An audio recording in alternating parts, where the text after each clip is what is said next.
Assalamualaikum warahmatullahi wabarakatuh.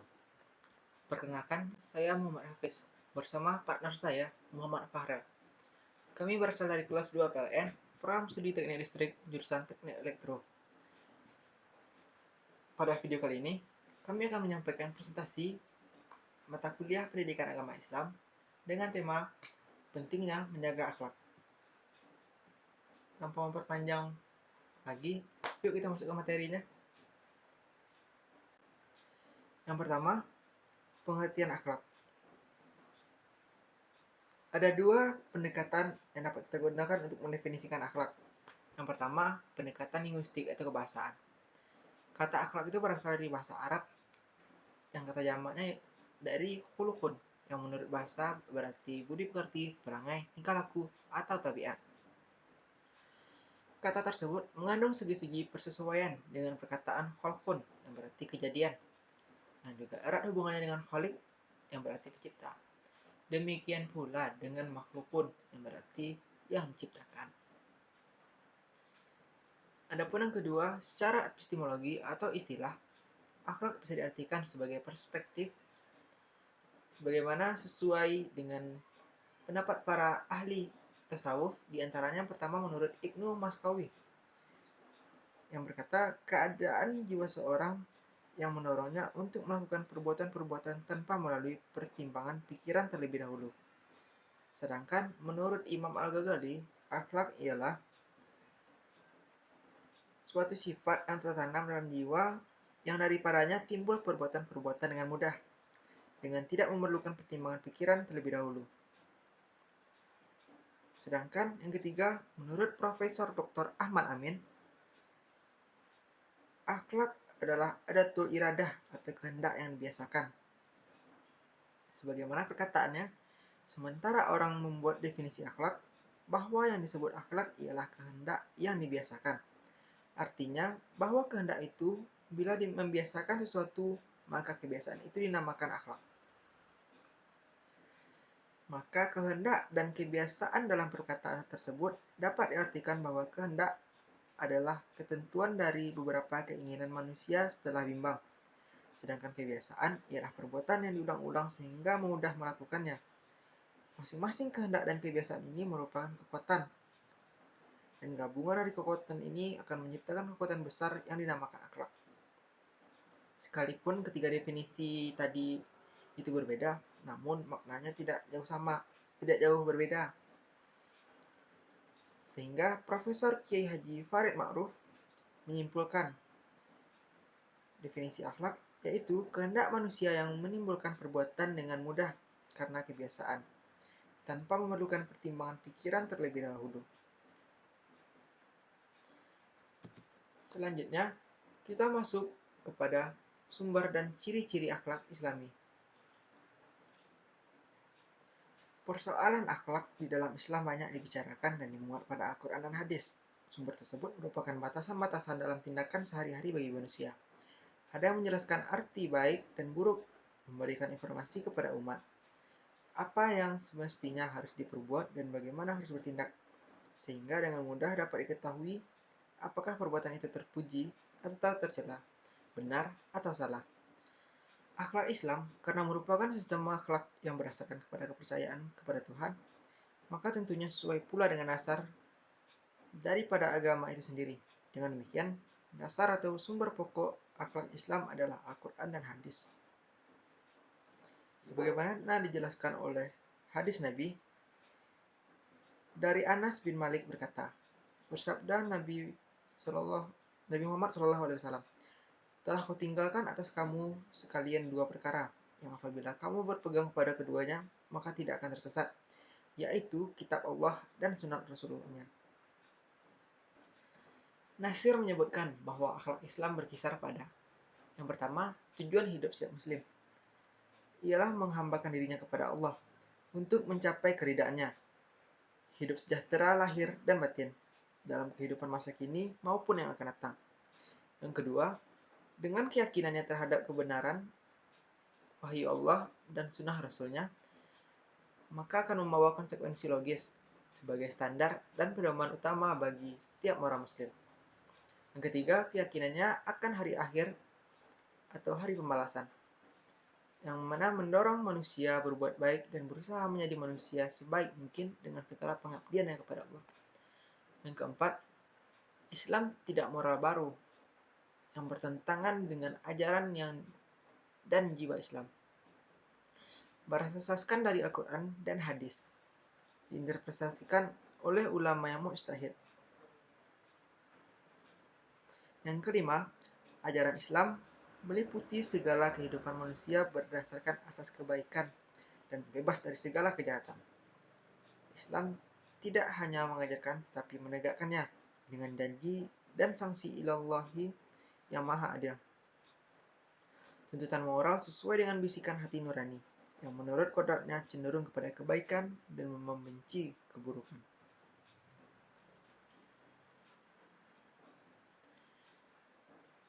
Dengan demikian, dapat ditegaskan bahwa dasar di akhlak Islam itu secara global ada dua, yaitu pertama percaya kepada Tuhan, dan yang kedua yaitu percaya kepada hari pembalasan atau hari kemudian.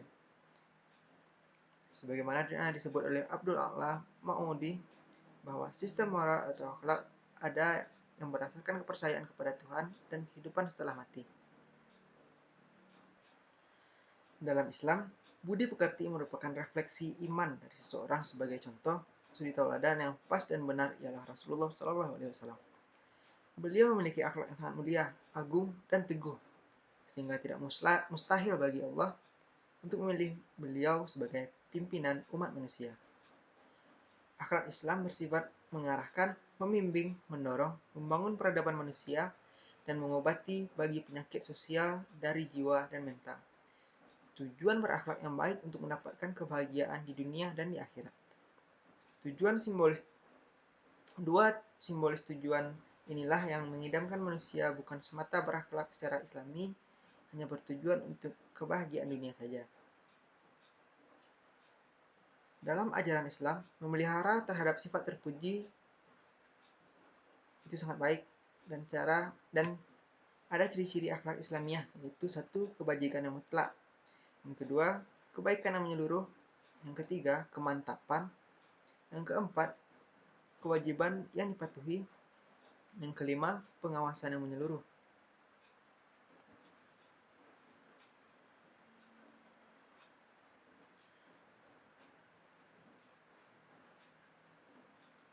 Selanjutnya yaitu macam-macam akhlak.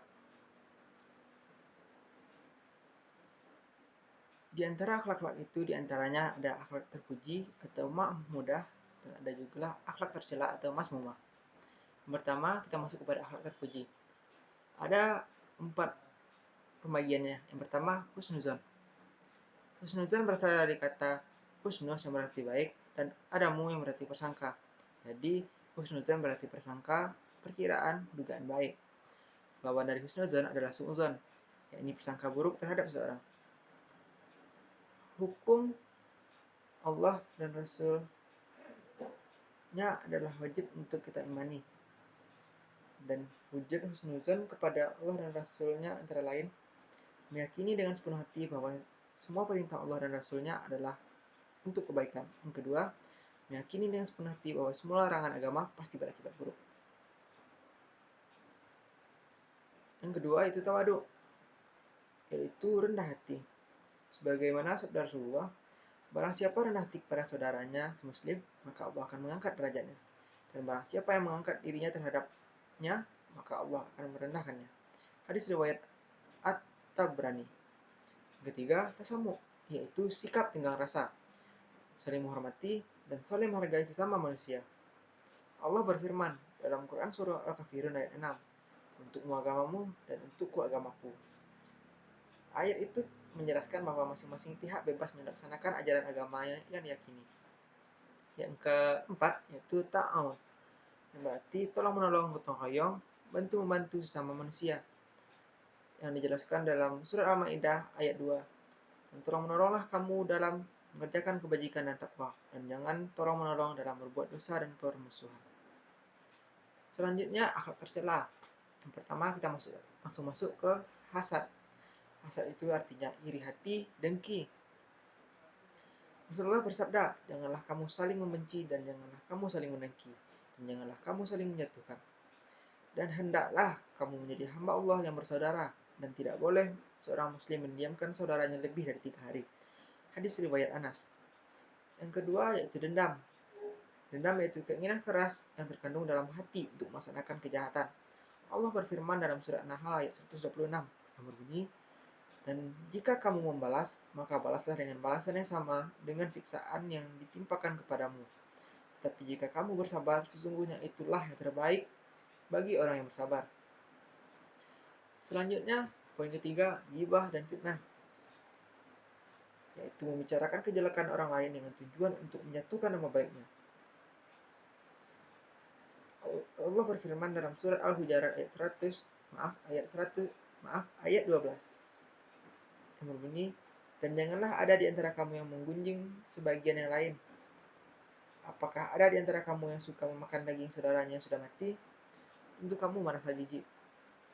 Poin keempat, namimah, yaitu adu domba, atau menceritakan sikap atau perbuatan yang belum tentu benar kepada orang lain dengan maksud terjadi perselisihan di antara keduanya. Allah berfirman dalam ayat Al-Hujurat ayat 6, wahai orang-orang yang beriman, jika seseorang fasik datang kepadamu membawa suatu berita, maka telitilah kebenarannya, agar kamu tidak mencelakakan suatu kaum karena kebodohan atau kecerobohan, yang akhirnya kamu menyesali perbuatan itu.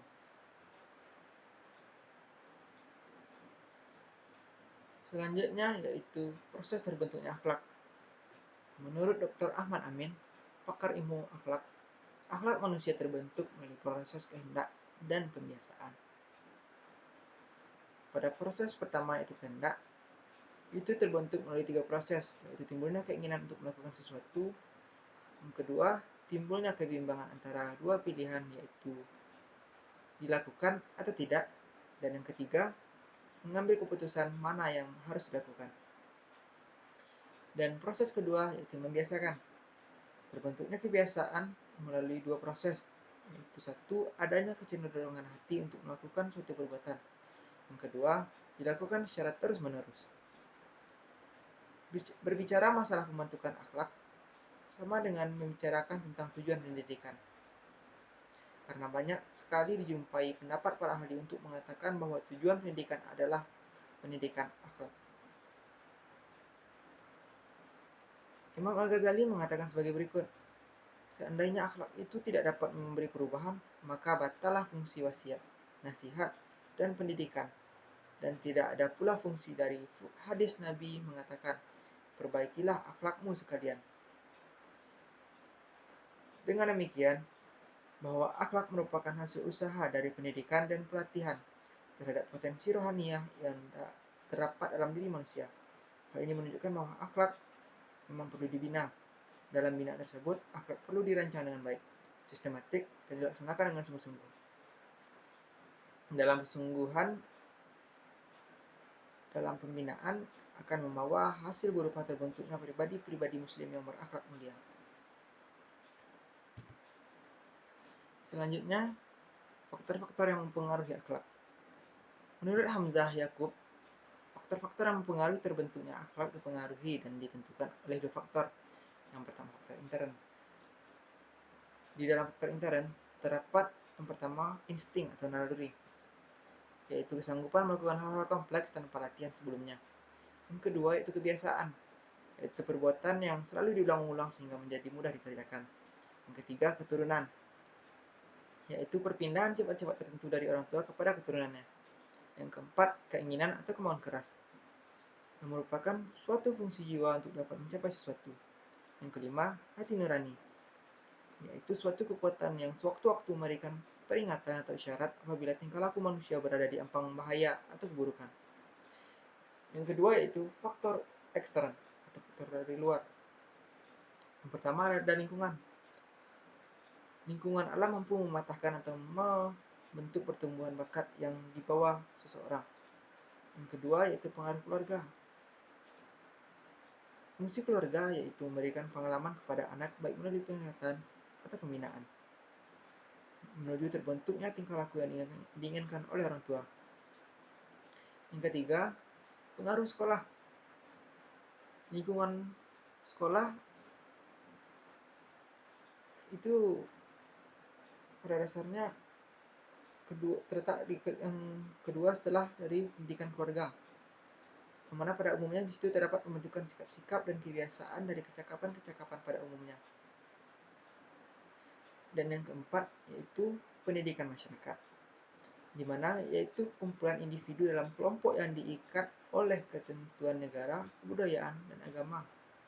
Beragam pendidikan yang dialami seseorang dalam masyarakat meliputi segala bidang, baik pembentukan kebiasaan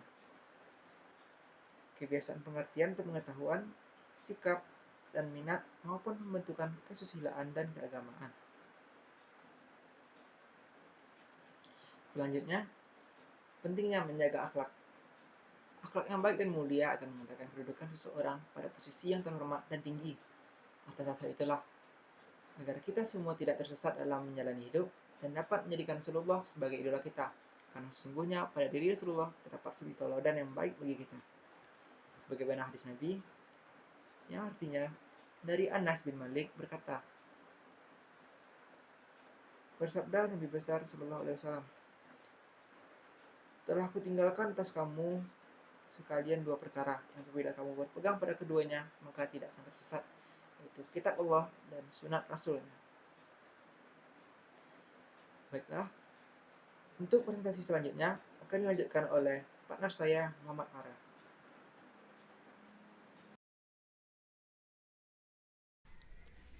Selanjutnya yaitu akhlak terhadap Allah dan Rasulnya, yang terdapat dalam surat Al-Baqarah ayat 192, surat Ali Imran ayat 133 sampai 135, surat Al-A'raf ayat 96. Beberapa akhlak yang sudah menjadi kewajiban bagi kita sebagai makhluknya, di antara lain, yang pertama, beribadah kepada Allah, yaitu melaksanakan perintah Allah untuk menyembahnya sesuai dengan perintahnya. Seorang muslim beribadah membuktikan ketundukan terhadap perintah Allah. Yang kedua, berzikir kepada Allah, yaitu mengingat Allah dalam berbagai situasi dan kondisi, baik diucapkan dengan mulut maupun dalam hati. Yang ketiga, berdoa kepada Allah, yaitu memohon apa saja kepada Allah.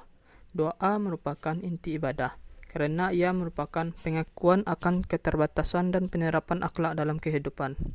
Yang keempat yaitu tawakal kepada Allah, yaitu berserah diri sepenuhnya kepada Allah dan menunggu hasil pekerjaan atau menanti akibat dari suatu keadaan. Dan selanjutnya bersikap tawaduk kepada Allah, yaitu bersikap rendah hati di hadapan Allah. Akhlak terhadap Rasul. Beberapa contoh yang dapat kita lakukan terhadap Rasul. Yang pertama yaitu ridho dalam beriman kepada Rasul. Iman kepada Rasul merupakan salah satu bagian dari rukun iman. Keimanan akan terasa nikmat dan lezat jika kita memiliki rasa ridho dalam keimanan, sehingga membuktikan konsekuensi iman merupakan sesuatu yang menjadi kebutuhan. Yang kedua, mencintai dan memuliakan Rasul. Keharusan yang harus kita tunjukkan dalam akhlak yang baik kepada Rasul adalah mencintai beliau setelah kecintaan kita kepada Allah. Yang ketiga, mengikuti dan mentaati Rasul. Mengikuti dan mentaati Rasul merupakan sesuatu yang bersifat mutlak bagi orang-orang yang beriman. Yang keempat, mengucapkan sholawat dan salam kepada Rasul. Adapun bila kita berselawat kepada Nabi, hal itu justru akan membawa keberuntungan bagi kita sendiri. Hal ini disabdakan oleh Rasulullah SAW yang berbunyi, barang siapa berselawat untukku 1 kali, maka dengan selawatnya itu Allah akan berselawat kepadanya 10 kali. Hadis riwayat Ahmad. Selanjutnya, menghidupkan sunnah Rasul. Kepada umatnya, Rasulullah tidak mewariskan harta yang banyak, tapi yang beliau wariskan adalah Al-Quran dan Sunnah. Karena itu, kaum muslimin yang berakhlak baik kepadanya akan selalu berpegang teguh kepada Al-Quran dan Sunnah. Yang keenam, menghormati pewaris Rasul. Berakhlak baik kepada Rasul juga harus berarti menghormati para pewarisnya, yakni para ulama yang konsisten dalam berpegang teguh kepada nilai-nilai Islam. Yang ketujuh, melanjutkan misi Rasul. Misi Rasul adalah menyebarluaskan dan menegakkan nilai-nilai Islam. Tugas yang mulia ini harus dilanjutkan oleh kaum muslimin, karena Rasul telah wafat dan Allah tidak akan mengutus lagi seorang Rasul. Akhlak terhadap ibu bapa. Akhlak kepada ibu bapa adalah bakti dan berbuat baik yang merupakan kewajiban dari anak, sebagaimana dijelaskan dalam Al-Quran, surat Al-Isra ayat 23 yang berbunyi, A'udzu billahi minasyaitonir rajim. Bismillahirrahmanirrahim. Wa qada rabbuka alla ta'budu illa iyyahu wa bil walidaini ihsana. Imma yablughanna 'indakal kibara ahaduhuma aw kilahuma fala taqul lahuma uffin wa la tanharhuma wa qul lahuma qawlan karima. Sadaqallahul azim. Yang artinya, dan Tuhanmu telah memerintahkan supaya kamu jangan menyembah selain Dia, dan hendaklah kamu berbuat baik pada ibu bapakmu dengan sebaik-baiknya. Jika salah seorang di antara keduanya atau kedua-duanya sampai berumur lanjut dalam pemeliharaanmu, maka sekali-sekali janganlah kamu mengatakan kepada keduanya perkataan dan janganlah kamu membentak mereka, dan ucapkanlah kepada mereka perkataan yang mulia. Contoh berakhlak kepada ibu dan bapak. Yang pertama, berbuat baik kepada ibu dan bapak walaupun keduanya lalim. Yang kedua, berkata halus dan mulia kepada ibu bapak. Yang ketiga, berbuat baik kepada ibu dan bapak yang sudah meninggal, yaitu dengan cara mendoakan ibu bapak yang telah tiada itu dan memintakan ampun kepada Allah dari segala dosanya. Yang kedua, menepati janji kedua ibu bapak. Yang ketiga, memuliakan teman-teman ibu bapak. Yang keempat, bersilaturahmi kepada orang-orang yang mempunyai hubungan baik dengan ibu bapak kita. Akhlak terhadap keluarga dan kerabat. Akhlak terhadap keluarga dan karib kerabat adalah sikap yang muncul dari jiwa yang berhubungan dengan pemeliharaan keharmonisan dan kebaikan diri secara abadi. Dalilnya terdapat dalam surat Al-Anfal ayat 28, surat At-Tagabun ayat 14, surat Ar-Ra'd ayat 21. Contoh akhlak terhadap keluarga dan karib kerabat dapat berupa yang pertama, yaitu hendaknya tetap menjaga dan menjalin hubungan silaturahim. Yang kedua, hendaknya jangan sampai hubungan silaturahim terputus hanya karena salah seorang dari kerabat itu berkuasa atau memegang jabatan lalu sombong. Yang ketiga, hendaknya memberikan hak kepada kerabat sesuai dengan kemampuannya, apalagi jika Allah melapangkan rezeki kepadanya.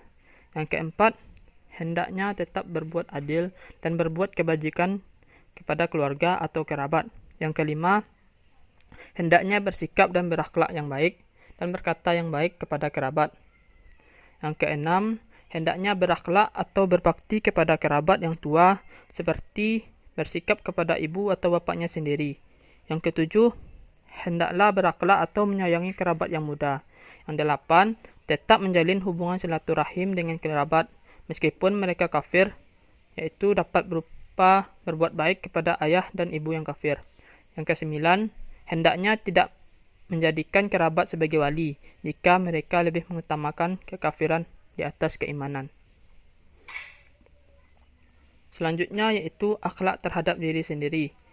Akhlak terhadap diri sendiri dalilnya yaitu Quran surat Maryam ayat 54, Quran surat An-Nisa ayat 58, Quran surat Ghafir ayat 30. Yang terdiri dari beberapa bagian. Yang pertama itu berakhlak terhadap jasmani. Contohnya, senantiasa menjaga kebersihan. Islam menjadikan kebersihan sebagian dari iman. Seorang muslim harus bersih atau suci badan, pakaian, dan tempat, terutama saat akan melaksanakan sholat dan beribadah kepada Allah. Di samping suci dari kotoran, juga suci dari hadas. Selanjutnya, menjaga makan dan minumnya. Makan dan minum merupakan kebutuhan yang vital bagi tubuh manusia. Jika kita tidak makan dan minum dalam keadaan tertentu, maka manusia akan mati. Selanjutnya, menjaga kesehatan. Menjaga kesehatan bagi seorang muslim adalah wajib dan merupakan bagian dari ibadah kepada Allah dan sekaligus melaksanakan amanah darinya. Selanjutnya, berbusana yang islami. Manusia mempunyai budi, akal, dan kehormatan, sehingga bagian-bagian badannya ada yang harus ditutupi karena tidak pantas untuk dilihat oleh orang lain. Yang kedua yaitu berakhlak terhadap akal. Dapat berupa yang pertama, menuntut ilmu. Selanjutnya, memiliki spesialisasi ilmu yang dikuasai. Setiap muslim perlu mempelajari hal-hal yang memang sangat urgen dalam kehidupan. Selanjutnya, mengajarkan ilmu kepada orang lain. Kemudian, mengamalkan ilmu dalam kehidupan. Bagian yang ketiga yaitu berakhlak terhadap jiwa. Dapat berupa yang pertama, bertaubat dan menjauhkan diri dari dosa besar. Taubat adalah meninggalkan seluruh dosa dan kemaksiatan, mensalib perbuatan dosa yang telah lalu, dan berkeinginan teguh untuk tidak mengulangi lagi perbuatan dosa tersebut pada waktu yang akan datang. Adapun yang termasuk dosa-dosa besar yang diantaranya yaitu syirik, kufur, fasik, berzina dan menuduh orang berzina, membunuh manusia, dan bersumpah palsu. Contoh berakhlak terhadap jiwa yang lainnya yaitu bermuraqabah. Muraqabah adalah rasa kesadaran seorang muslim bahwa dia selalu diawasi oleh Allah Subhanahu wa taala. Selanjutnya yaitu bermuhasabah.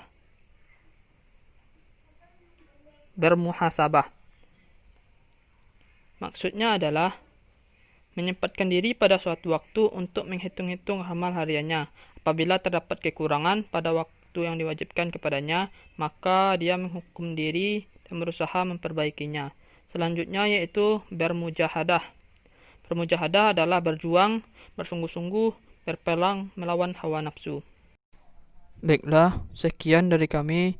Mohon maaf apabila ada kesalahan. Wabillahi taufik wal hidayah. Wassalamualaikum warahmatullahi wabarakatuh.